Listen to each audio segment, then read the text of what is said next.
睛，你会怎么做？他倒是告诉我，我怕听不见。以前起的火把是你式的魔法，慢慢的渗入我的心逐渐。你举起千斤更难逃脱，抬头看天空，爱就在飘落。可以是歌手，是作家，写诗在行诗，当然那些爱情小说。水火让我伴着你左右，爱情在燃烧，看着你火候。你最爱看太阳落下。 Good morning, everybody. I hope this video finds you well. This particular talk is going to be pretty substantive. A lot of times when we talk about what our life is like outside of this reality, outside of this physical body, everybody talks about a continuation. The consciousness goes somewhere else and continues. Maybe it returns back in some kind of reincarnation. Maybe it stays up there. But we always image that our core structures are either the same or are slightly modified, depending upon what happens on the reincarnation period on the earth, without giving it too much other thought. And here, I want to lay some heavy news on you, which may kind of bust up your paradigm. And that is that outside of this reality, the components, the building blocks of our soul are open source.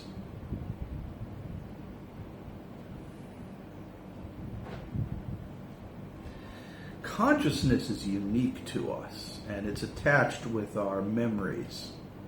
Once our consciousness leaves this body, we have full access to our memories, or at least we should. And if when you pass on and you die, you don't, then you've got a problem.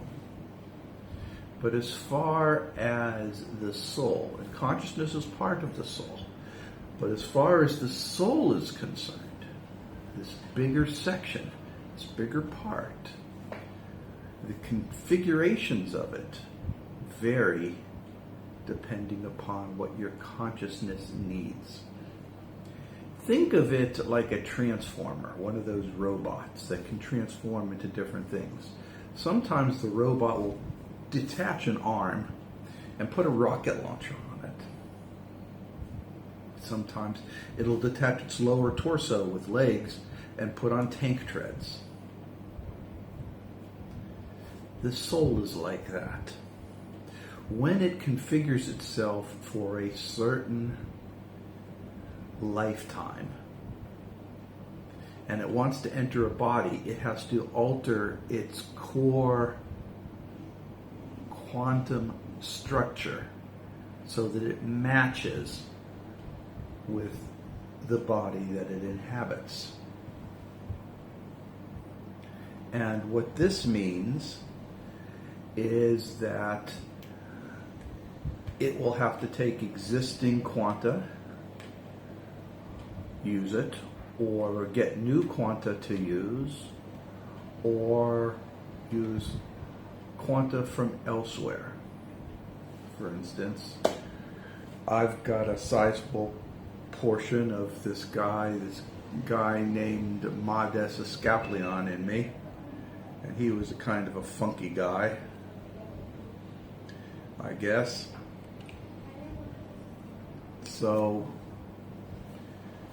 there you have it.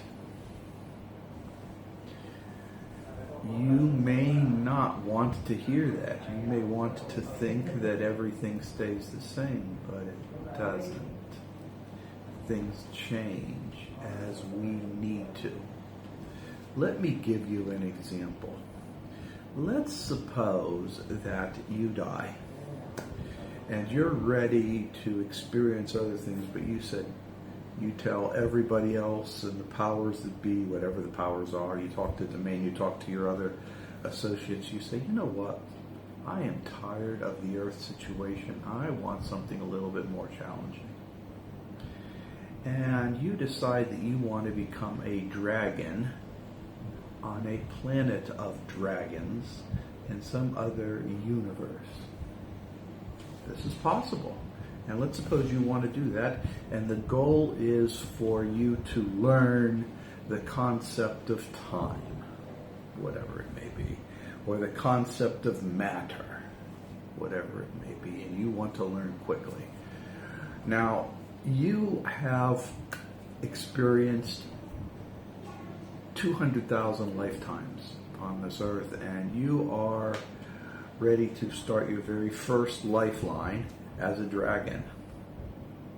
Can your soul configure itself to allow consciousness to enter a dragon? I argue it can't. You have to change your soul to fit to a dragon soul configuration for ease of assimilation. And that, I would like to argue, is a very important point. Where do you get these components from?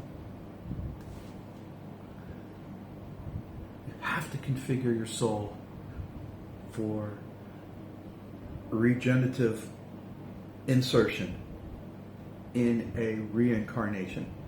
You have to configure it. If you're unable to configure it, you can't have these other events. You're stuck in the wheel of reincarnation as a human for all eternity. So you have to be able to reconfigure your soul. How do you do that? Well, you find out what a soul of a dragon's like. You compare the two. You add and delete until you have a best fit. Then you pick a pre-birth world line template for the dragon body that you wish to inhabit. You establish the goals and what will happen during this period of time. I argue that for initial forays in a new animal or a new species, the life should be very short, giving you time to assimilate, learn from it, and then egress. I don't think it happens all the time, but I think that a lot of times the short-lived ones are doing that, and that's the situation. So what's all this about? Well, essentially what this means, or what I'm talking about, is the very idea that soul is not a fixed identity, but soul is a malleable identity that is changed by the consciousness as required and as needed. And these components that are changed come from open source repositories for quantum components. If your mind is not blown by this, you are either a genius or you have to listen again to it. Because the implications of this are stunning for a person who is still, such as me, such as you, living on this earth. Because by changing the soul structure, we can change how we react with reality. And changing the soul structure happens in the in-between time, between the world lines, 50% of the time. And that's done by affirmation campaigns. Take care, people.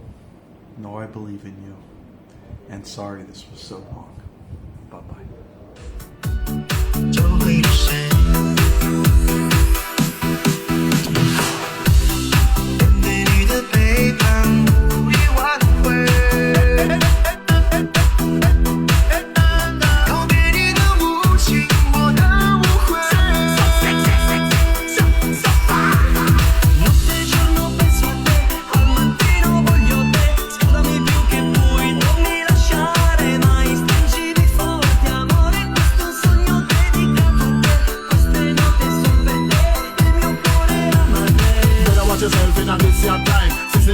it will blow your mind. Come and increase and in all decline. Which crime me attack? And the gun crime. Waste them from true, what can't be fine. The youth them tired living on the bread line. They don't need no excuse for